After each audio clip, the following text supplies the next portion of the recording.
ونعوذ بالله من شرور أنفسنا ومن سيئات أعمالنا من يهده الله فلا مضل له ومن يضلله فلا هادي له نشهد أن لا إله إلا الله ونشهد أن محمدا عبده ورسوله أما بعد فإن خير الحديث كتاب الله وخير الهدي هدي محمد صلى الله عليه وسلم وشر الأمور محدثاتها وكل محدثة بدعة وكل بدعة ضلالة وكل ضلالة في النار. أعوذ بالله السميع العليم من الشيطان الرجيم. بسم الله الرحمن الرحيم. إن الدين عند الله الإسلام وما اختلف الكتاب إلا من بعد ما جاءهم العلم بغيا بينهم ومن يكفر بآيات الله فإن الله سريع الحساب. صدق الله مولانا العظيم.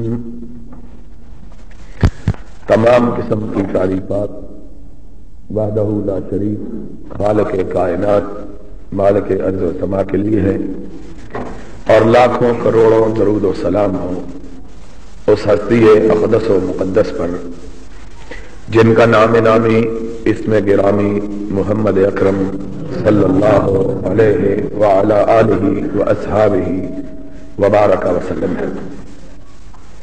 وہ ذات مقدسہ مبارکہ مطہرہ کہ رب العزت نے جنہیں رحمت کائنات بنا کر بھیجا اور جن کے ذریعے اہل کائنات کی ہدایت کا اور رہنمائی کا بندوبست فرمایا.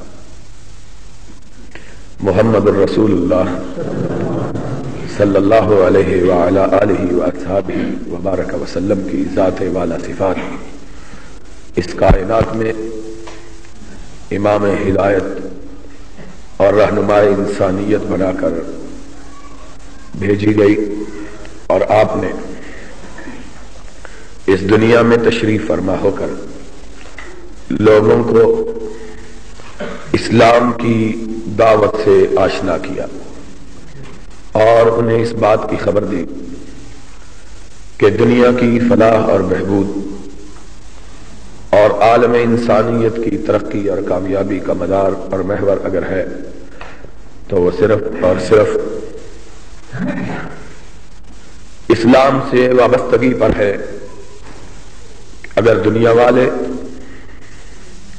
اسلام کو جو اللہ کا اس کائنات میں اتارا گیا آخری دین ہے اختیار کر لیں تو رب ذوالجلال انہیں دنیا میں بھی سر بلند کر دے اور آخرت میں بھی سرفراز کر دے.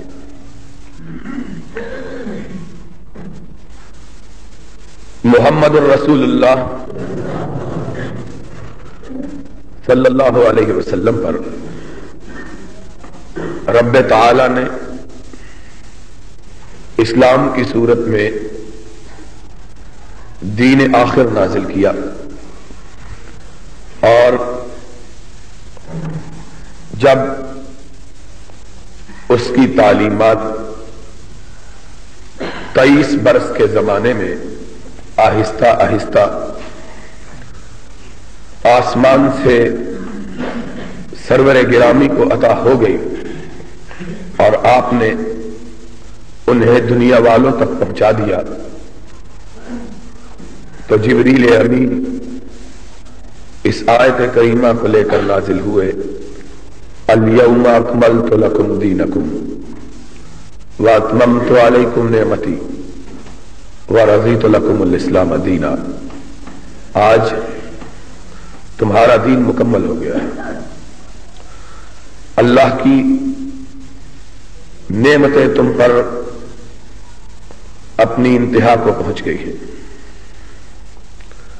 اور رب نے تمہارے لیے اسلام کو ضابطۂ حیات کے طور پر پسند فرما لیا ہے کہ اب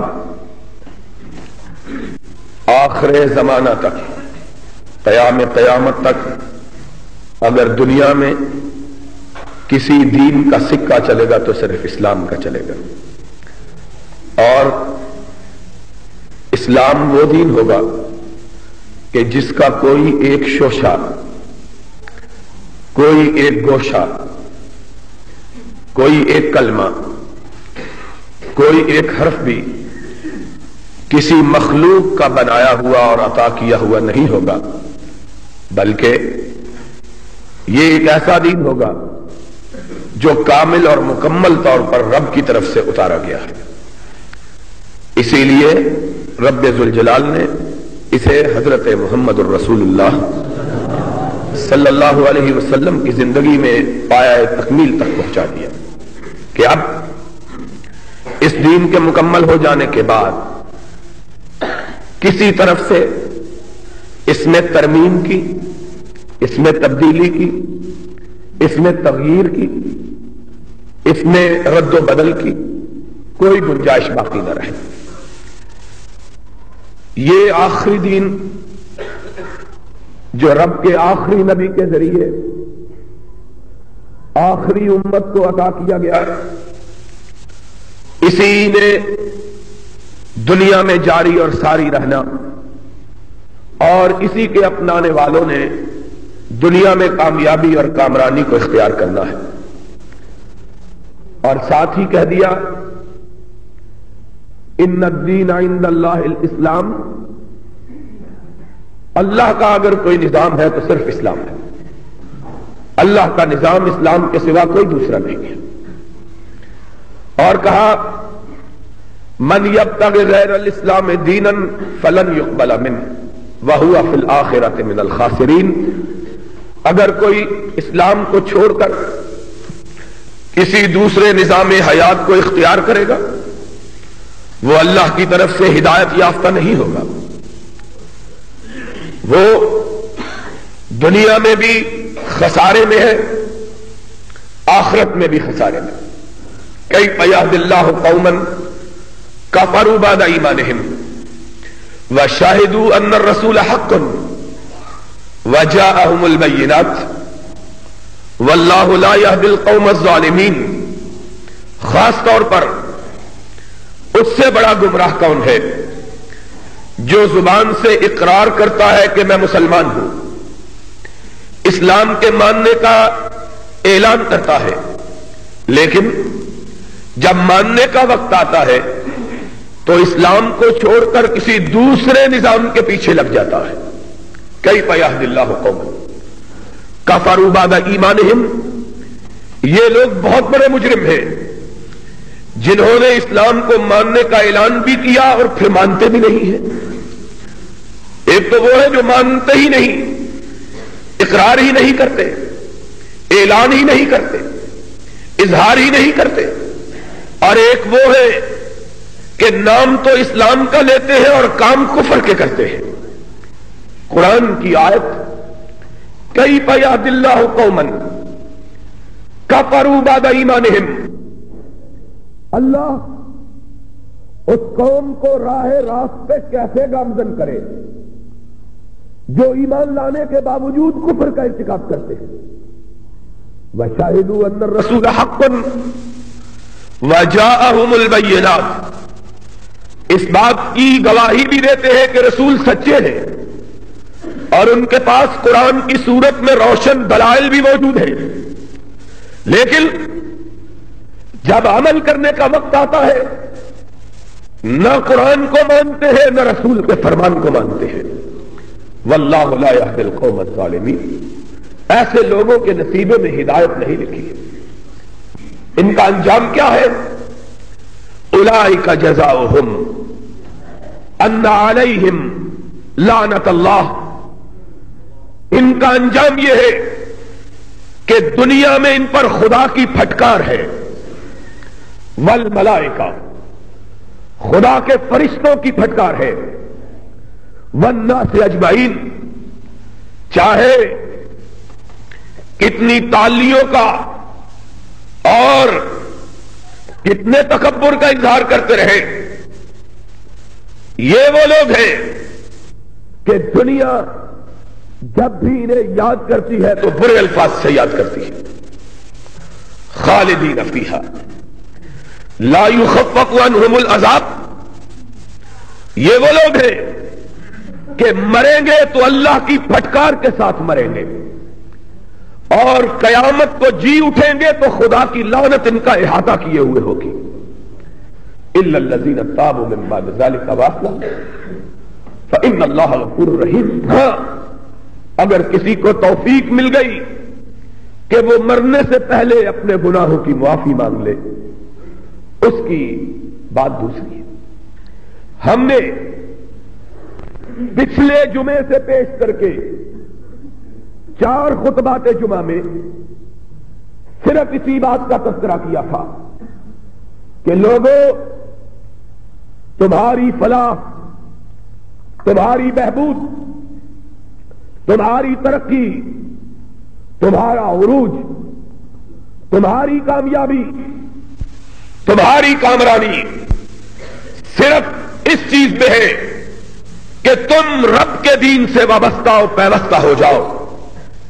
اگر اسلام کو چھوڑ بیٹھو گے تو اسلام والا، اسلام کو نازل کرنے والا، اسلام کو تمہاری ہدایت کے لیے اتارنے والا، اسلام کو تمہارے لیے نظام بنانے والا، اسلام کو تمہارے لیے ضابطۂ حیات قرار دینے والا تم کو چھوڑ دے گا. اور جس کو رب چھوڑ دے پھر دنیا کی کوئی طاقت اس کو پناہ نہیں دے سکتی. پناہ اگر ملتی ہے جو اما ملی تو کہاں ملی. میرے جرم خانہ خراب کو تیرے عفو بندہ نواز میں، نہ کہیں جہاں میں اما ملی. جو اما ملی تو کہاں ملی. میرے جرم خانہ خراب کو تیرے عفو بندہ نواز میں. اگر انسانیت کے لیے کوئی پناہ گاہ ہے تو صرف رب کی بارگاہ میں ہے، اور جس سے رب روٹھ جائے دنیا کی کوئی طاقت اسے پناہ نہیں دے سکتی ہے. ہم نے اس بنیادی حقیقت کو ان 4 خطبات جمعہ میں آپ کے ذہن نشین کرنے کی کوشش کی کہ دنیا اور آخرت میں فلاح و فوز کا معیار صرف ایک ہے اور وہ اسلام ہے. امتحان آتے ہیں، آزمائشیں آتی ہیں، کٹھالی سے گزرنا پڑتا ہے، کسوٹی پہ پورا اترنا پڑتا ہے. لیکن جب آدمی ان کٹھنائیوں سے گزر جائے اور سلامت ساحل پہ پہنچ جائے تو یاد رکھے کہ آسمان سے آواز آتی ہے. یہ وہ آدمی ہے رضی اللہ عنہم ورضوا عنہ. اللہ اس پہ راضی ہے اور اللہ اس کو جنت عطا کر کے اس کو اپنے اوپر راضی کرے گا. یہ وہ آدمی ہے. لیکن یہ نہ سمجھے کہ میں اگر ایمان کا اسلام کا دعویٰ کروں گا مجھ پہ کوئی آزمائش نہیں آئے گی.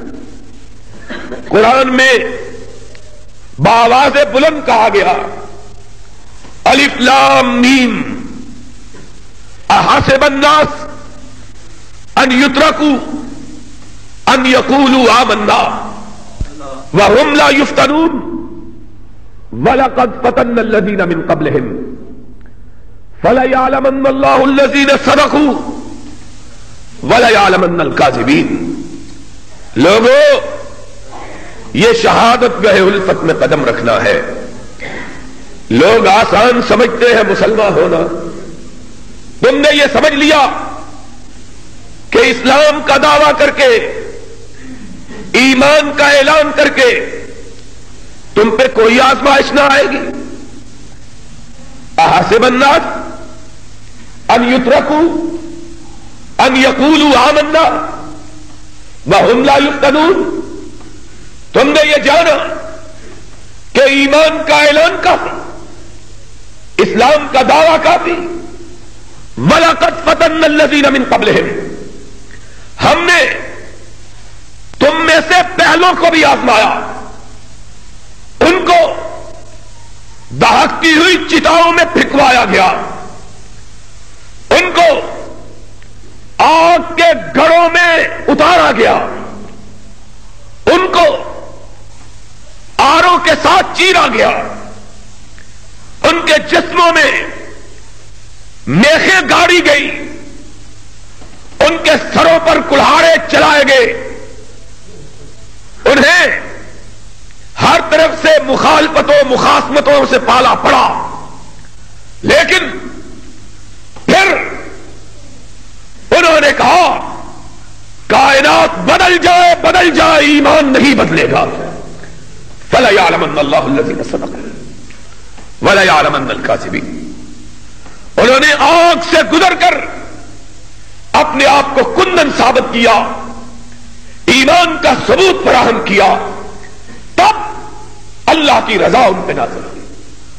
تم یہ سمجھتے ہو تمہیں کوئی کچھ نہ کہے، تانا نہ دے، گالی نہ دے، پتھر نہ پھینکے، برا نہ کہے، دشنام ترازی نہ کرے، زبان درازی نہ کرے، الزام تراشی نہ کرے، تم نے یہ کیسے جانا؟ وَلَقَدْ فَتَنَّا الَّذِينَ مِن قَبْلِهِمْ فَلَيَعْلَمَنَّ اللَّهُ الَّذِينَ صَدَقُوا۔ محمد الرسول اللہ صلی اللہ علیہ وسلم کے اصحاب، ان کی زندگیوں کو دیکھ لو، اگر پہلی امتوں کے واقعات تمہاری نظروں سے اوجھل ہے جانے دو، ان کو دیکھو جو رسول اکرم پر ایمان لائے، کمزور، ناتوان، ضعیف، بےکس، بے بس، ایمان کا اعلان کیا، ہر طرف سے مصیبتوں کی یلغار ہو گئی، زبان سے بات نکلی، آپ نے جس طرح کے منتظر کھڑی ہے، لیکن پائے سبات میں لغزش نہ آئی۔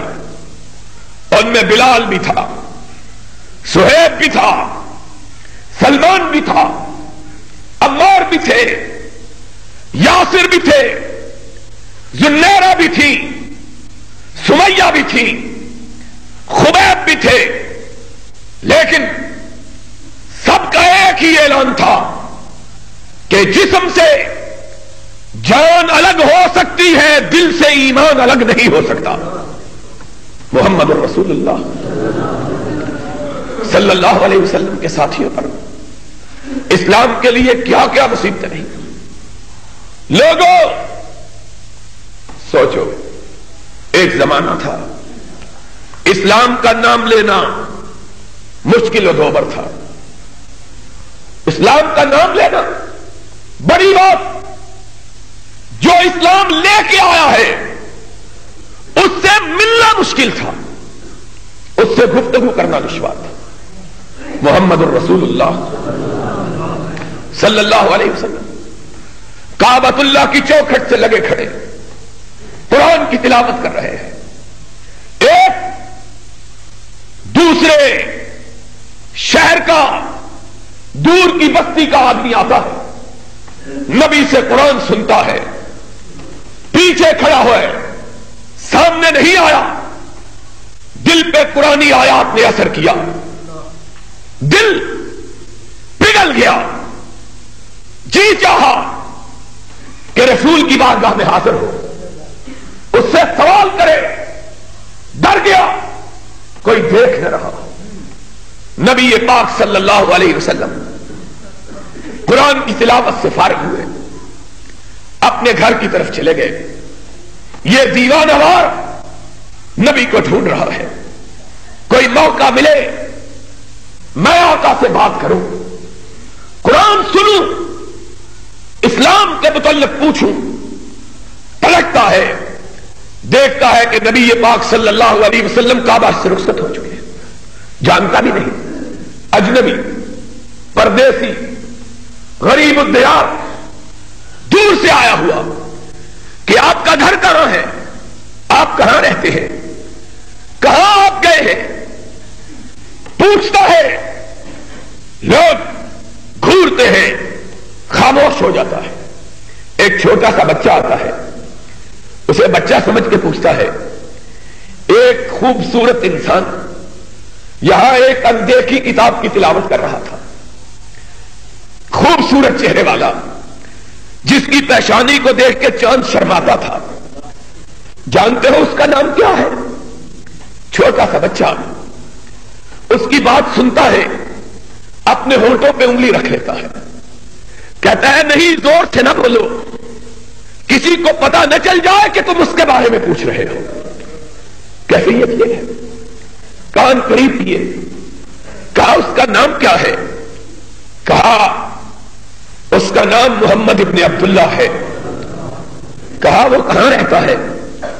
کہا تم کیوں پوچھتے ہو؟ کہا میرا جی اس کو ملنے کو چاہتا ہے. کہا اس کو ملنا بہت دشوار ہے. کہا تم اس کا گھر جانو؟ کہا جانتا تو ہوں, لیکن کیسے تم کو لے کے وہاں پہنچوں؟ اگر کسی نے راستے میں تجھ کو میرے ساتھ دیکھ لیا تو کیا ہوگا؟ اتنا مشکل, اتنا کڑا وقت, اتنے ناخوشگوار حالات, اتنے ناموافق ظروف. ایسا وقت بھی آیا ہے لوگوں پر کہ اسلام قبول کرنا تو بڑی بات ہے, اسلام کا نام لینا بڑی بات تھی, اسلام لانے والے کا پتہ پوچھنا مشکل کام تھا. چھوٹا سا بچہ اس آدمی کے اصرار کو دیکھتا ہے, کیا لگا تم میرے پیچھے پیچھے آؤ اور اس طرح آؤ کہ کسی کو پتا نہ چلے تم میرے ساتھ چل رہے ہو. اتنی کٹھنائی سے گزرنا, اتنے مشکلات کو طے کرنا, کتنی مصیبتوں سے نبی تک پہنچنا, کہا اس طرح چلنا کسی کو پتا نہ چلے کہ تم میرے ساتھ چل رہے ہو, اور اگر کوئی شخص دیکھ لے تو میں جوتی کے درست کرنے کے بہانے رک جاؤں گا, تو سیدھا چلتے جانا کہ کوئی بھانپ بھی نہ سکے کہ میں تجھ کو کہیں لیے جا رہا. اس طرح سے چھپتے چھپاتے مکہ کی چھوٹی چھوٹی گلیوں سے گزرتے, رحمت کائنات کے دروازے پہ جا کے بچہ کھڑا کرتا ہے. دستک ہوتی ہے, حضور اندر سے پوچھتے ہیں کون ہے؟ بچہ آواز دیتا ہے آقا میں آپ کا بیٹا علی ہوں. فرمایا علی کیوں آئے ہو؟ کہا یا رسول اللہ ایک پردیسی آیا ہے جو تجھ سے ملنا چاہتا ہے. آپ اندر سے باہر تشریف لائے. فرمایا تمہارا نام کیا ہے؟ کہا میرا نام ابو ذر ہے. کہا کہاں سے آئے ہو؟ کہا مدینے کے پار ایک بستی ہے شام کی راہ میں, وہاں سے آیا ہوں. کہا کس قبیلے سے تعلق رکھتے ہو؟ کہا قبیلہ نہ ہی پوچھیے تو اچھی بات ہے. فرمایا کیوں, کیا بات ہے؟ کہا میرا قبیلہ برائی میں بڑا بدنام ہے. کہا نام کیا ہے؟ کہا بنو غفار سے تعلق رکھتا. فرمایا کس لیے آئے ہو؟ کہا آپ کوئی اندیکھی کلام تلاوت کر رہے تھے کعبہ میں, میں نے اس کو سنا, میرا جی کھچ گیا ہے, آپ مجھے بھی سنائیے کیا پڑھ رہے تھے. آپ نے فرمایا ابو ذر وہ کلام بڑی مشکل اور اس کا سننا بہت بڑی ذمہ داری. کہا مجھ کو سنا دیجئے کہ جب سے سنی ہے دل اپنے قابو میں نہیں, اسی لیے آیا ہوں. امام کائنات نے قرآن پاک کی چند آیات کی تلاوت کی. ابھی آپ نے ان آیات کی تلاوت کو ختم نہیں کیا کہ نظر مبارک اٹھائی تو دیکھا اس پردیسی کی آنکھوں سے آنسو بہ رہے ہیں. اس نے کہا یہ کیا ہے جو تم نے پڑھا ہے؟ آپ نے فرمایا یہ میرے رب کا کلام ہے جو اس نے مجھ پہ اتارا ہے. اس نے کہا کہ آپ کی دعوت کیا ہے؟ فرمایا میری دعوت یہ ہے کہ کائنات کے لوگوں اسلام لے آؤ, اللہ تمہاری دنیا کو بھی سنوار دے گا, آخرت کو بھی سدھار دے گا. کہا تو پھر مجھ کو بھی اسلام میں داخل کر لیجیے. نبی نے نگاہ اٹھائی, فرمایا یہ جذباتی بات نہیں ہے, بہت مشکل کام ہے. تم آئے ہو تم نے قرآن سنا ہے، تیرے دل کا آئینہ صاف ہے، اس پہ رب کے کلام نے اثر کیا ہے، لیکن کچھ دن کے لیے سوچ لو کہ اسلام جب کوئی قبول کرتا ہے تو ساتھ مصیبتوں کو دعوت بھی دیتا ہے۔ آسان بات نہیں ہے، بڑا مشکل کام ہے۔ اس نے کہا اس کلام کی مٹھاس نے میرے دل کو وہ چسکا لگا دیا ہے کہ اس کے لیے دنیا کی ہر بڑی سے بڑی تکلیف کو برداشت کرنا گوارا ہے۔ فرمایا سن لو، جان لو، پرکھ لو، دیکھ لو۔ اس نے کہا میں جب آپ کے گھر کی طرف روانہ ہوا تو فیصلہ کر کے روانہ ہوا تھا، آپ مجھ کو داخل کر لیجیے۔ آپ نے دوبارہ کہا، سیبارہ کہا، اس کے جذبے کو، اس کے جذب کو، اس کے کیف کو، اس کی کیفیت کو دیکھا، ہاتھ بڑھایا، اسے اسلام کی دعوت دی، اسے اسلام سے آراستہ و پیراستہ کیا۔ فرمایا اب چپکے سے نکل جاؤ، کسی کو پتا نہ چلے کہ تو مجھ کو ملا ہے۔ لیکن اب اس کے دل کی کیفیات بدل چکی ہے۔ کہا ٹھیک ہے، گلی میں قدم رکھا، سوچا کہ گھر چلا جاؤں، لیکن وہ کلمہ جو ابھی نبی سے پڑھ کے آیا ہے اس کی لذت نے اس طرح مسحور کر رکھا ہے کہ گھر کی طرف قدم نہیں اٹھتے، کعبۃ اللہ کی طرف قدم اٹھ جاتے ہیں۔ چاہے زمزم کے قریب پہنچا، اس کی منڈیر پہ کھڑا ہوا، مکے کے مشرکوں کو دیکھا، انہیں اپنے پاس بلایا، کہا لوگوں اسلام کے بارے میں تمہاری رائے کیا ہے؟ کہا لگے توبہ توبہ، اس کا نام نہ لو، اتنی بڑی بڑی بات۔ کہا پھر سن لو کہ انی اشہد ان لا الہ الا اللہ وان محمدا عبدہ ورسولہ، کہ جس اسلام کو تم ٹھکراتے اور اس کے اپنانے والوں کو تم ڈراتے ہو، میں اس اسلام کو اختیار کر چکا ہوں۔ ابھی زبان سے کلمہ نہیں نکلا ہے، لوگ پل پڑے۔ حدیث پاک میں آیا ہے اتنا مارا کہ سارے جسم سے لہو بہنے لگا اور مسجد حرام کی پاک زمین ان کے خون سے تربتر ہو گئی، بے ہوش ہو کر گر پڑے۔ حضور کے چچا عباس ابھی مسلمان نہ ہوئے تھے، جلدی سے آگے بڑھے، انہیں روکا، کہا اسے مت مارو، یہ بہت بڑے قبیلے کا فرد، شام کے راستے میں آباد، اگر یہ مر گیا تو اس کی قوم تمہارے قافلوں کو شام کی طرف نہ جانے دے گی۔ مشکل سے چھڑایا، کندھے پہ ڈالا، گھر لے گئے، زخموں پہ مرہم رکھا، پھاہے رکھے، ہوش دلایا۔ ہوش میں آئے، پوچھا تجھ کو کیا ہوا ہے؟ کہا کیوں، کیا بات ہے؟ کہا تو نے جو مکہ کے مشرکوں کے سامنے خدا واحد کی توحید کا اظہار کیا، محمد کی رسالت کا اقرار کیا، تجھ کو کیا پڑی؟ اس نے کہا کہ مجھ کو اس کلمے میں لذت اتنی آئی کہ میں نے کہا ساری کائنات کو اس لذت سے آشنا کر دوں۔ کہا تم نہیں جانتے، دنیا دشمن۔ گھر میں رکھا، رات بھر ان کی خدمت کی، صبح ان کا علاج کیا، شام کو کہا جاؤ اپنے گھر چلے جاؤ، پھر گھر کی طرف چلے۔ دل نے کہا بھاگ کے جا رہا ہے، مار سے ڈر کر پھر کعبے میں پہنچے، پھر کلمہ توحید کا اعلان کیا، پھر مار پڑی، پھر بے ہوش۔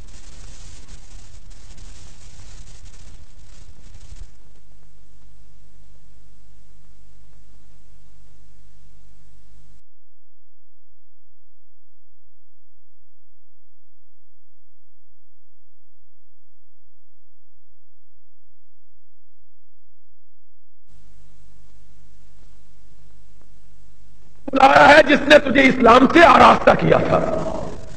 آنکھوں میں خوشی کے آنسو آ گئے۔ کہا پھر نبی کی زیارت ہوگی، پھر رسول کا دیدار ہوگا۔ اٹھے، زخمی اور شکستہ حالت میں نبی کی بارگاہ میں پہنچے۔ نبی نے حالت دیکھی، رؤوف و رحیم کی آنکھوں میں آنسو آ گئے، سارا جسم زخموں سے داغدار ہے۔ فرمایا ابو ذر تم نے یہ کیا حال کیا ہے؟ کہا اللہ کے حبیب لوگ اسلام کی بات نہیں کرنے دیتے تھے، میں ان کے سامنے جا کے اعلان کرتا تھا، وہ مارتے تھے۔ کہا تجھ کو پہلے دن مار پڑی تو رک جاتا؟ کہا یا رسول اللہ اگر وہ ظلم سے باز نہیں آتے تھے میں اسلام کے اظہار سے باز کیسے آ جاتا؟ آقا نے کہا تجھے تکلیف نہیں ہوئی؟ کہا یا رسول اللہ دنیا کے لیے بڑی ماریں کھائی ہیں، آج جو رب کے لیے مار کھانے میں لذت محسوس ہوئی ایسی لذت کبھی محسوس نہیں ہوئی تھی۔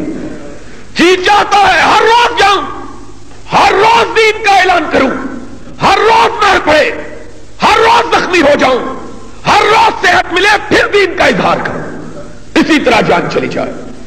نبی اقدس نے اپنی گردن مبارک اٹھائی، فرمایا میں تمہیں حکم دیتا ہوں کہ مکہ سے نکل جاؤ۔ آنکھوں میں آنسو آ گئے۔ کہا یا رسول اللہ آپ کا حکم ہے تو چلا جاتا، وگرنہ کعبے کی رب کی قسم ہے مر جاتا یہاں سے نہ جاتا۔ فرمایا میرا حکم ہے، جانے لگا۔ نبی نے سوچا جذباتی آدمی ہے پھر پلٹ آئے گا، فرمایا تب تک واپس نہ آنا جب تک تیرا سارا قبیلہ مسلمان نہیں ہو جاتا ہے، اس وقت تک واپس نہیں آنا ہے۔ نکل گیا۔ ابھی 1 برس نہیں گزرا تھا کہ پھر نبی کے دروازے پہ دستک دے رہا ہے۔ حضور اکرم باہر آئے، ابو ذر کو دیکھا، چہرے پہ رونق آ گئی، خوش ہو گئے، لیکن جان بوجھ کے پیشانی پہ خم ڈالے۔ فرمایا میں نے تو تم کو کہا تھا تم واپس نہ آنا جب تک کہ تیرا سارا قبیلہ مسلمان نہ ہو جائے، کیوں آگے ہو؟ عرض کی یا رسول اللہ باہر تشریف لائیے، دیکھیے میرا سارا قبیلہ آپ کی بیعت کے لیے آ گیا ہے۔ میں اس وقت آیا جب سارا قبیلہ مسلمان ہو گیا۔ لوگوں نے اس حالت میں اسلام قبول کیا تھا، کٹھنائیوں سے گزرے، مشکلات سے گزرے، مصیبتیں اختیار کی، لیکن ان ایام میں، ان لمحات میں جب کہ اسلام کا نام لینا پڑے گا، اسلام سے کنارہ کشی اختیار نہیں کی۔ آج ہم سوچیں ہم کہاں کھڑے ہیں؟ جھوٹ ہماری زندگی، منافقت ہمارا شعار، کفر ہمارا اوڑھنا، ہمارا بچھانا، اسلام کا نام صرف محمد عربی کو بدنام کرنے کے لیے ہم استعمال کرتے ہیں۔ ہر جھوٹ پہ اسلام کا نام، ہر مکر پہ اسلام کا نام، ہر بدعہدی پہ اسلام کا نام، ہر خیانت پہ اسلام کا نام، ہر بدعہدی پہ اسلام کا نام، صرف اپنی منافقتوں کو چھپانے کے لیے، اپنے جھوٹ پہ پردہ ڈالنے کے لیے، اپنی بدعہدیوں کو چھپانے کے لیے، اپنی خیانتوں کو پسے پردہ پھینکنے کے لیے ہم اسلام کا نام استعمال کرتے ہیں۔ اسلام کہاں ہے؟ آج لوگ پوچھتے ہیں، اسلام نے کہا تھا، اسلام والے نے کہا تھا قولوا لا الہ الا اللہ تفلحوا تملک العرب والعجم، تم اسلام لاؤ، اسلام کا مالک تمہیں دین اور دنیا میں سرفراز کر دے گا۔ آج ہم دنیا دیکھتے ہیں، اپنے حالات دیکھتے ہیں تو کہتے ہیں کہ میں پائمال، خوار و پریشان و دردمند، ذلیل، کمزور، بے کس بے بس۔ خدا کی قسم ہے جب بھی مسلمانوں کی حالت کو دیکھنے کا اتفاق ہوتا ہے دل جل جاتا ہے۔ پاکستان کو دیکھو کیا حالت ہے آج، اوغرا اختیار کرنے والوں، لوگ سمجھتے ہیں 4 دن کی چاندنی میں الجھنے والوں، اپنے آپ کو احمقوں کی جنتوں میں بسانے والوں، جانو تمہیں کیا معلوم ہے کہ تمہارے دیوار کے پیچھے کتنے طوفان ہیں جو تم کو اپنی آغوش میں لینے کے لیے آگے بڑھ رہے ہیں؟ تم کیا جانتے ہو؟ 4 دن کی چاندنی، اور تو نہیں جانتے تو پھر اندھیری رات ہے۔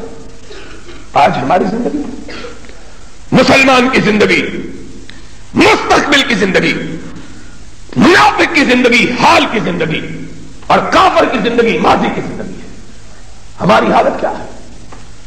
ہم جہاں جہاں ہیں ذلیل، خوار، پریشان ہیں، بے کسی اور بے بسی کشی۔ یہ پچھلا جمعہ میں اس لیے غیر حاضر رہا کہ اچانک یکایک بنگلہ دیش سے، کہ جس کو بنگلہ دیش کہتے ہوئے جی جلتا ہے، میں نے آج تک 14 برس کے عرصے میں بنگلہ دیش کا لفظ استعمال نہیں کیا، لیکن کیا کریں، ہمارے خائن حکمرانوں نے، بدعہد جرنالوں نے، بے وفا فوجیوں نے اپنے ہاتھ سے اس ملک کو کاٹ کے غیروں کے حوالے کیا، ہم کو مجبور کیا کہ ہم اس کو بنگلہ دیش کا نام دیں۔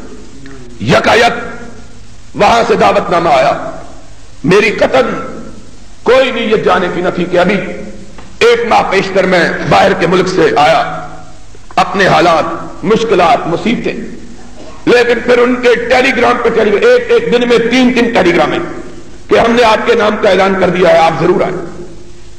میں جمعرات کی رات کو یہاں سے روانہ ہوا، جمعے کے دن صبح وہاں پہنچا، کعبے کے رب کی قسم ہے، جہاز سے باہر نکلا، ڈھاکہ کے اندر تو ایسا معلوم ہوتا تھا جس طرح بے کسی اور بے بسی کی تصویر میرے سامنے کھڑی ہے، ہر طرف فقر، فاقہ، ذلت، مسکنت، خاری، پریشانی، زبوحالی، تبک رہا تھا فقیری۔ میں نے فقر اور ذلت و مسکنت کو اپنی آنکھوں کے سامنے مجسم دیکھا، لوگ 90% لوگ پیروں سے ننگے، گلے سے ننگے، پیروں میں پہننے کے لیے جوتے نہیں، گلے میں پہننے کے لیے کرتا نہیں ہے، یہ فقر و فاقے کی حالت۔ اور پاکستانیوں، لاہور میں رہنے والوں، تمہاری حالت بھی کچھ بہتر نہیں ہے، جاؤ اپنی بستیوں، اپنے دیہاتوں کو جا کے دیکھو، آج 80% ہمارا طبقہ بھی مفلسی اور تلاشی کی آخری انتہاؤں کو چھو رہا ہے۔ کتنے لوگ ہیں جن کو 2 وقت کی روٹی میسر نہیں آتی، لیکن وہاں کے شہر اپنی بستیوں کے آئین ادا، میں نے دیکھا کہ انسانیت کی تذلیل کے انسان آگے جھکے ہوئے ہیں اور انسان اوپر بیٹھے ہوئے ہیں، انسان رکشے کھینچ رہے ہیں، مسکنت، فقیری۔ اترتے ہی انہوں نے کہا کہ ہم نے جمعے کا خطبہ آپ کے لیے رکھا ہے، جمعہ کے لیے گیا، رات کو جلسہ تھا، وہاں گیا، ابھی تقریر کر رہا تھا، 10:30 بجے کے قریب خبر آئی کہ 1 گھنٹے کے بعد کرفیو لگنے والا ہے، جلسہ ختم کر دیجیے، ماشاء اللہ نے ایسے لگ گیا۔ میں نے کہا جس ملک کے اندر ملک کے رکھوالی، چوکیدار ملک پہ راتوں رات ڈاکہ ڈال کے قبضہ کر لے، اس ملک کا خدا حافظ ہے، دنیا کی کوئی طاقت اس ملک کو تباہی سے نہیں بچا سکتی۔ اگر چور، چوکیدار چور بن جائے، اس ملک کا خدا حافظ ہے۔ اس ملک کا کیا کہنا کہ گھر والا چوکیدار رکھتا ہے گھر کی حفاظت کے لیے، اور صبح اٹھتا ہے کیا دیکھتا ہے کہ چوکیدار نے بندوق کے زور پر گھر پہ قبضہ جما رکھا ہے اور گھر والے کو باہر نکال رکھا ہے۔ آج 90% اسلامی ملکوں پہ یہی حال ہے، ہمارے ملک کے اندر یہی ہوا۔ صبح اٹھے تو ہم مالک تھے، رات کو سوئے تو چوکیدار ہم پہ قبضہ کر کے خود مالک بن چکے، ہم کو غلام بنا چکے تھے۔ ہم نے وہاں یہی صورت دیکھی، راتوں رات کرفیو نافذ ہوا، ماشاء اللہ۔ اور مسلمان فوجیوں، تمہیں نہ عمر یاد رہا، نہ عثمان یاد رہا، نہ حیدر کرار یاد رہا، نہ اسامہ ابن زید یاد رہا، تمہیں فتح کرنے کے لیے غیروں کے ملک نظر نہیں آئے، اپنے ہی ملک نظر آئے ہیں۔ اپنے ملکوں پر فوج کشی، اپنے ملکوں پر لشکر کشی، اور پھر جب حقوق کے لوٹانے کا وقت آتا ہے تو اس طرح حقوق لوٹاتے ہیں جس طرح ہمارے باپ دادا پر احسان کر رہے ہیں، ہمارا تمسخر اڑایا جاتا ہے، ہم کو کہا جاتا ہے تم غلام ہو، تمہیں حقوق بھی دیے جائیں گے تو آہستہ آہستہ دیے جائیں گے۔ یہ اسلام ہے۔ محمد الرسول اللہ صلی اللہ علیہ وسلم کے ساتھی رفیق اور آپ کے نائب نے تو کہا تھا متى استعبدتم الناس وقد ولدتهم امهاتهم احرارا، تم نے مسلمانوں کو کیسے غلام بنایا، ان کی ماں نے ان کو آزاد جنا ہے۔ آج ضیاء الحق یہ بھی اعلان کرتا ہے میں پاکستان کے لوگوں کو حقوق دوں گا آہستہ آہستہ، گویا حقوق کسی کی باپ کی جاگیر ہے۔ ہم کو حقوق محمد عربی نے عطا کیے، محمد عربی کے خدا نے بخشے، دنیا کا کوئی شخص ہم کو ہمارے حقوق سے محروم نہیں رکھ سکتا۔ کہتا ہے میں آہستہ آہستہ دوں گا، جس طرح ہم خیراتی ہیں اور یہ ہمارا آقا و مالک ہے. اور بدبختی کی انتہا یہ ہے کہ اعلان ہوا انتخابات کا، انتخابات ہوئے اور آج بعض ایرے غیرے نتھو خیرے اس بات پہ بڑا فخر کرتے ہیں انتخابات بڑے آزادانہ ہوئے. شرم کرو، آزادانہ انتخابات مخالفوں کو باندھ رکھا ہے، سیاستدانوں کو جیلوں میں ڈال رکھا ہے، گھر پہ حق پہ پابندی لگا رکھی ہے. کوئی حق بات کہنے کی جرات نہیں کر سکتا. اور اگر ہم جیسے دیوانے حق کا اظہار کرتے ہیں ان کے لیے ماشاء اللہ کے ضابطے، مقدمے، اخبارات کو ہدایتیں، ان کی خبر نہیں چھپ سکتی، ان کا نام نہیں چھپ سکتا. میں جس دن ڈھاکے جا رہا تھا اس دن رات کو مجھے نوٹس آیا انکم ٹیکس کا، 2 دن کے بعد پیش ہو. میں نے کہا میں باہر جا رہا ہوں. کہیں گے ہم نہیں جانتے. واپس آیا 1.25 لاکھ روپے ٹیکس لگ چکا تھا. کس بات پر؟ اس بات پر کہ تم حق کہتے ہو. جاؤ اپنے بالا جان کو کہہ دو 1.25 لاکھ کی بات کیا ہے، 1.25 کروڑ ٹیکس لا لو. رب کعبہ کی قسم ہے نہ محمد کے دامن کو چھوڑیں گے نہ رب کے قرآن کو چھوڑیں گے. تم یہ سمجھتے ہو اس طرح کے ہتھ کنڈوں سے حق کی آواز کو دبا سکتے ہو؟ ان تک پونجیوں کو دباؤ جو تمہارے اقتدار کی چوکھٹ کا سلام کہتے اور تم سے بھیک مانگتے ہیں ممبرشپ کی. کعبے کے رب کی قسم ہے محمد کے ممبر کے مقابلے میں تمہاری ممبریاں ہمارے جوتے کے تلوے کی حیثیت نہیں رکھتی ہے. تم اس طرح سمجھتے ہو آج مسلمان قوم من حیث القوم ذلیل ہے. اس کا سبب وہ غاصب ہے جو مسلمان امت کی تقدیروں کے جبرن قابض بن بیٹھے ہیں. وگرنہ مسلمان قوم یہ ان لوگوں کی میراث ہے، ان لوگوں کے اخلاق ہیں جو 313 تھے اور انہوں نے کائنات کا رخ بدل دیا تھا. آج 1 ارب مسلمان ذلیل. کعبے کے رب کی قسم ہے میں نے ڈھاکے کے اندر دیکھا لوگوں کے پاس کھانے کو 2 وقت روٹی نہیں ہے، پہننے کے لیے لباس نہیں ہے، پاؤں میں پہننے کے لیے جوتا نہیں ہے، دکانیں خالی پڑی ہیں ان میں سامان نہیں ہے.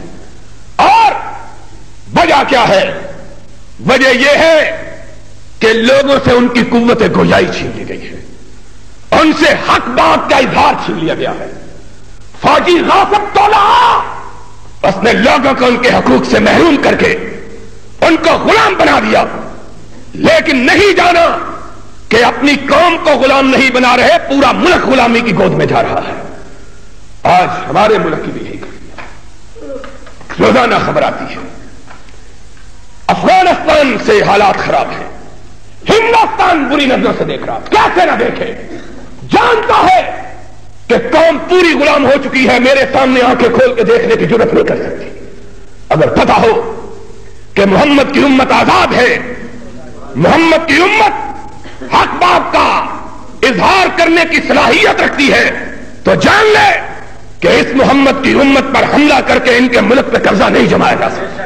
جب سمجھتے ہیں ان کے ہاتھ بنے ہوئے، اپنوں نے ان کے پیر باندھ رکھے ہیں، اپنوں نے ہاتھ باندھ رکھے، اپنوں نے غلام بنا رکھا ہے. شیر پنجرے میں پڑا ہوا ہے، اگر بچہ بھی آئے اس کو بھی اس کے اندر بھی طاقت ہوگی کہ وہ شیر کو ذبح کر دے. لیکن اس شیر کو چارہ کم نے بنایا. افغانستان اگر روس کا غلام بنا ہے تو سن لو نور محمد تراکئی کی بددیانتی کی وجہ سے بنا ہے اور داؤد کی خیانت سے بنا ہے. اپنوں نے افغانیوں کو مفلوج کیا، انہیں غلام بنایا، غیر آئے پورے ملک کو غلام بنا کے چلے گئے. اسی طرح تم نے آج پاکستانیوں کو غلام بنا رکھا ہے. نہیں جانتے کہ اگر یہی حالت رہی تو ہم نے قوم کو غلام بنایا ہے، غیر ملکی آئیں گے پورے ملک کو غلام بنا کے چلے جائیں گے. قومیں وہ زندہ رہتی ہیں جو آزاد ہیں. اور شرمناک بات ہے انتخابات اس عالم میں کروائے جبکہ چاروں طرف سے مخالفوں کو باندھ کے رکھا ہوا تھا. پنجابی کا محاورہ ہے کہ سارے لوگ مر جائیں میں اکیلا گلیوں میں پھروں. کوئی نہ رہے، کہتے ہیں ہم کامیاب ہو گئے، اور اس غلامی کے باوجود پوری حکومت کو قوم نے مسترد کیا، وزیروں کو شکست فاش دی، بڑے بڑے وزیر، باوجود اس بات کے کہ سارے سیاسی مخالفین قید ہیں، ہم لوگوں نے انتخابات کا بائیکاٹ کر رکھا ہے، اس کے باوجود لوگوں نے حکومت پر عدم اعتماد کا اظہار کر کے ان کو مسترد کیا۔ اور ضیاء الحق صاحب، آج میں پہلی مرتبہ آپ کو مخاطب کر کے کہتا ہوں، اگر کوئی غلط فہمی ہے، آؤ ذرا اپنے آپ کو انتخاب میں پیش کر کے دیکھو کہ تمہیں قوم کس طرح مسترد کرتی ہے۔ یک طرفہ ریفرنڈم اور جو جی چاہے نتائج کا اعلان، اس کا کوئی مطلب نہیں۔ اگر قوم نے ظفر الحق کو، دستگیر کو، تالپور کو مسترد کیا تو ان کے آقا و مولا ضیاء الحق کو بھی قوم قبول کرنے کے لیے تیار نہیں ہے۔ اپنے آپ کو ذرا پیش کر کے تو دکھاؤ۔ شیش محل میں بیٹھ کے لوگوں پر ٹانگ توڑنے، ان پر پتھر پھینکنے، یہ بڑی آسان بات ہے۔ ذرا سامنے تو آؤ، پھر دیکھو کہ کون کتنے پانی میں ہے۔ سارے مخالفین بابا جولا، سارے سیاستدان نظر بند، اور پھر فخر سے میں کہتا ہوں کچھ مشرقی اقدار بھی ہوتی ہے۔ آدمی ایسی فتح پہ جب کہ مقابل کوئی نہ ہو کبھی خوشی کا اظہار نہیں کرتا۔ یہ بھی ہماری تاریخ، آج ہمارے لیے جرنیل ہے، کل ہمارا جرنیل صلاح الدین ایوبی تھا، آج ہمارے جرنیل وہ ہیں جنہوں نے آدھا ملک گنوایا، آج مسلمانوں کے جرنیل وہ ہیں جنہوں نے بیت المقدس چھنوایا، آج مسلمانوں کے جرنیل وہ ہیں جنہوں نے گولان کی پہاڑیوں پہ قبضہ کروایا، آج مسلمان جرنیل وہ ہیں جنہوں نے سرائے سینا اسرائیلیوں کے حوالے کیا، آج جرنیل وہ ہیں جنہوں نے ایک دن میں پورا لبنان یہودیوں کے حوالے کیا، آج جرنیل وہ ہیں جنہوں نے کشمیر کا نام لینا گوارا نہیں کیا۔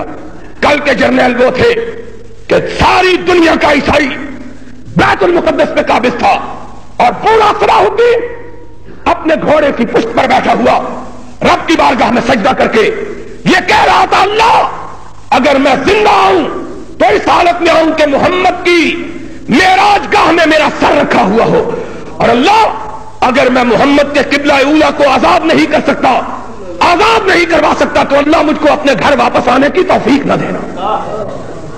وہ جرنیل تھا، خون کے سیلاب سے گزرا، دشمن مقابل ہے فریڈرک پیڈر، مقابل پہ سارے یورپ کی فوجیں اکٹھی ہیں بیت المقدس کی حفاظت کے لیے، بادشاہ سامنے ہے، ادھر سے جرنیل صلاح الدین ہے، مقابلے کے لیے نکلا، عیسائی بادشاہ کے گھوڑے کو تیر لگا، مر گیا۔ صلاح الدین اپنے گھوڑے سے نیچے اترا، کہا جاؤ میرا گھوڑا میرے مخالف کو دیکھ آؤ، اور اس کو کہو صلاح الدین بزدل نہیں ہے کہ گرے ہوئے دشمن پر وار کرے، گھوڑے پر سوار ہو جاؤ، پھر ہمارے مقابلے کے لیے آؤ، دیکھو کہ محمد کے غلاموں کی تلوار کیسے چلتی ہے۔ ہمارے جنرل وہ تھے۔ پھر جب فریڈرک کی تلوار ٹوٹ گئی، صلاح الدین نے اپنی تلوار اس کی طرف پھینک دی، کہا تاریخ میں یہ نہ ہو کہ صلاح الدین نے بیت المقدس پہ اس وقت پرچم لہرایا تھا جب مخالف کی تلوار ٹوٹ چکی تھی۔ میں چاہتا ہوں تاریخ میں لکھا جائے کہ محمد کے غلام نے اپنے دشمن کو اس وقت مغلوب کیا تھا جب اس کے ہاتھ میں بھی تلوار تھی، صلاح الدین کے ہاتھ میں بھی تلوار تھی۔ آؤ اٹھاؤ تلوار۔ پھر دنیا نے دیکھا کہ 70,000 لاشوں کو رانتا ہوا صلاح الدین مسجد اقصی میں پہنچا، اور پھر فخر سے تن کے یہ نہیں کہا میں کامیاب ہو گیا ہوں، اپنا سر سجدے میں رکھ کے کہا لا الہ الا اللہ وحدہ انجز وعدہ نصر عبدہ ہزم اللہ ذا وحدہ۔ اللہ میں کامیاب نہیں ہوا، محمد کے غلام کو تو نے کامیابی عطا کی ہے۔ آج کے جرنیل یہ جرنیل ہے، کل کا جرنیل وہ جرنیل تھا جو اپنے دشمنوں کے ساتھ مقابل ہو کر، سفارا ہو کر ان کو کہتا تھا آؤ ادھر آؤ دل بر ہنر آزمائیں تو تیر آزما ہم جگر آزما۔ ہمارے حضرت صاحب، یہ کمانڈر ان چیف صاحب، دشمن سارے قید خانے میں اور فتح کی خوشیاں منا رہے ہیں۔ حالت یہ ہے۔ پھر ترمیمیں کی ہیں، کیا ہے اس سے بڑا ڈھونگ؟ اس سے بڑا فراڈ کائنات کی تاریخ میں کبھی نہیں ہوا. اور چینیاں والی لوگوں کے مسجد کے لوگوں، اللہ کے فضل و کرم سے تمہارا سیاسی شعور پختہ ہے کہ ہم نے کبھی سیاست کو مذہب سے الگ نہیں جانا، ہمیشہ حق بات کا اظہار کیا. تمہیں ایک بات بتلاؤں، جاؤ یہ بات یاد رکھنا اور جا کے پوچھو دنیا کے کسی دستور میں، ساری کائنات کے کسی دستور کے اندر، دنیا بھر کے جتنے دستور ہیں، کسی دستور کے اندر، حتیٰ کہ امریکہ کے، برطانیہ کے، ہندوستان کے، روس کے، چائنا کے، کسی دنیا کے ملک کے دستور کے اندر کسی صدر کا نام درج نہیں ہے کسی دنیا کے دستور کے اندر. کیونکہ دستور ایک دو دن کی چیز نہیں ہوتی، یہ ہمیشہ رہنے والی چیز ہے. دنیا کے کسی دستور کے اندر کبھی کسی ملک کے سربراہ کا نام نہیں، حتیٰ کہ ابراہیم لنکن جس نے امریکہ کو غلامی سے آزاد کروایا تھا اور اپنے ملک کا دستور بنوایا تھا، اس کا نام بھی دستور میں شامل نہیں. حتیٰ کہ گاندھی جس نے ہم سے 10 گنا بڑا ملک آزاد کروایا اور اس کا بیتاج ہندوؤں کا بادشاہ تھا، اس کا نام بھی دستور میں درج نہیں ہے. جواہر لال نہرو جو کئی پشت سے ہندوستان کی آزادی کے لیے لڑتا رہا، اس کا نام بھی نہیں ہے. اس کی بیٹی حکمران رہی، اس کا پوتا آج دلاسا حکمران ہے. لیکن دنیا کے اندر ایک ملک ہے جس کے دستور کے اندر صدر صاحب کا نام درج کیا گیا ہے، وہ ملک مظلوم پاکستان ہے. ضیاء الحق کا نام اس دستور کے دیباچے کے اندر درج کیا گیا ہے. گویا دستور یہ ایک دو دن کی چیز ہے. دستور دنیا میں ایک آنے والی نسلوں کے لیے، قوموں کے لیے بنائے جاتے ہیں، لیکن یہاں دستور کو بھی اپنے اندر شامل کیا گیا، اپنا نام اس میں درج کیا. یہ ترمیم ہے. ایک طرف کہتے ہو منتخب نمائندے، دوسری طرف کہتے ہو میری نسل کرم کا شکار. جب تک میری نسل کرم ان پہ رہے باقی، جب تک میری نسل کرم نہ ہوگی ان کو برخاست. یہ کیا دستور ہے؟ کیا شعبدہ بازی؟ آج اسلام کہاں گیا ہے؟ پہلے اسلام کی بات ہوتی تھی. آج کتنے لوگ ہیں جن کا نام وزراء اعظم اور وزراء اعلیٰ کے لیے لیا جا رہا ہے؟ کتنے ہیں جو اسلام کے معیار پہ پورے اترتے ہیں؟ اسلام کے معیار پہ پورا اترنا بڑی بات ہے. جن کے جسم پر مسلمانی کی تہمت بھی لگ سکتی ہو، ان کا نام تو بتلاؤ. کہاں گیا ہے اسلام؟ تن ہم داغ داغ شد، تمبا کجا کجا نے ہم. اور رشوت دینے کے لیے یہ کہا گیا سینٹ میں ایک دو مولویوں کو بھیج دو، اور مولوی وہ جو ضمیر فروش بھی ہو، محمد فروش بھی ہو، دین فروش بھی ہو. کیا سمجھتے ہو قوم اس طرح برگلائی جائے؟ اور پھر اگر انتخابات ہو گئے ہیں تو ماشاءاللہ کا جواز کیا ہے؟ بتلاؤ. اگر تمہیں اعتماد ہے کہ میں کامیاب ہو گیا، ماشاءاللہ اٹھا کے تو دیکھو ذرا، پھر دیکھو قوم کی کروٹ کیا ہے اور تمہارے بارے میں قوم کی رائے کیا ہے. ڈنڈے کے ساتھ، جبر کے ساتھ. یاد رکھو لوگوں کے جسموں پر قبضہ کیا جا سکتا ہے، دلوں اور دماغوں پہ قبضہ نہیں کیا جا سکتا. یہ بات غلط ہے. میں یہ کہنا چاہ رہا تھا. آج دنیا بھر کے مسلمانوں کی زموحالی، دنیا بھر کے مسلمانوں کی بدقسمتی، دنیا بھر کے مسلمانوں کی بدبختی کا سبب یہ ہے کہ دنیا بھر کے مسلمانوں کو اپنی رائے کے اظہار کا حق حاصل نہیں ہے. وگرنہ امت مسلمہ باز نہیں ہوئی ہے. محمد الرسول اللہ صلی اللہ علیہ وسلم کا ارشاد گرامی ہے. آپ نے ارشاد فرمایا لا تجتمع امتی علی الضلالہ. اللہ نے میری امت پر یہ کرم کیا کہ میری امت کبھی گمراہی پہ متفق نہیں ہوتی ہے. لیکن امت کیا کرے کہ چند لوگوں نے پوری امت میں قبضہ جما رکھا ہے. شام کو دیکھو حزب الباس چند لوگوں کی ٹولی پوری امت پہ قابض ہے. عراق میں چند لوگوں کی ٹولی پوری امت پہ قابض ہے. لیبیا کے اندر ایک کرنل قذافی پوری امت کا مالک بنا ہوا ہے. سوڈان کے اندر نمائر قوم کی تقدیر کا مالک بنا ہوا. مصر کے اندر فوجی حسنی مبارک یہ قوم کی اور یہ سارے فوجی. بنگلہ دیش کے اندر ارشاد الحق وہ قوم کی قسمت کا مالک بنا ہوا. اور ٹیونس کے اندر حبیب بورقیبہ ملحد بے دین بدتین جو کہتا ہے روزوں کی ضرورت نہیں، نماز کی ضرورت نہیں، وہ پوری قوم کا مالک بنا ہوا. ہماری حال امت اگر رائے کا اظہار کرے تو کیسے کرے کہ امت اگر رائے کا اظہار کرتی ہے، سامنے جیل خانے ہیں، سامنے پھانسی کے پھندے ہیں، سامنے مقدمات ہیں، سامنے تعزیریں ہیں، سامنے سزائیں ہیں، امت جائے تو کہاں جائے؟ امت پھانسی کے پھندوں پر لٹک کر پھر بھی اپنی رائے کا اظہار کرنے کے لیے تیار ہے، لیکن ضمیر فروش چیت ہے، ان کی رائے کو لوگوں تک پہنچانے کے لیے تیار نہیں۔ آج امت اس کا جسم داغ داغ ہے، کعبے کے رب کی قسم ہے، مجھ سے لوگوں نے کہا تھا افغانستان میں جب رشین فوجی آئے بتلاؤ تمہاری رائے کیا ہے؟ میں نے کہا تھا کہ جس گھر کو خود آگ لگائی گئی ہو وہ گھر کبھی جلنے سے محفوظ نہیں رہتا۔ انہوں نے کہا وہ کیسے؟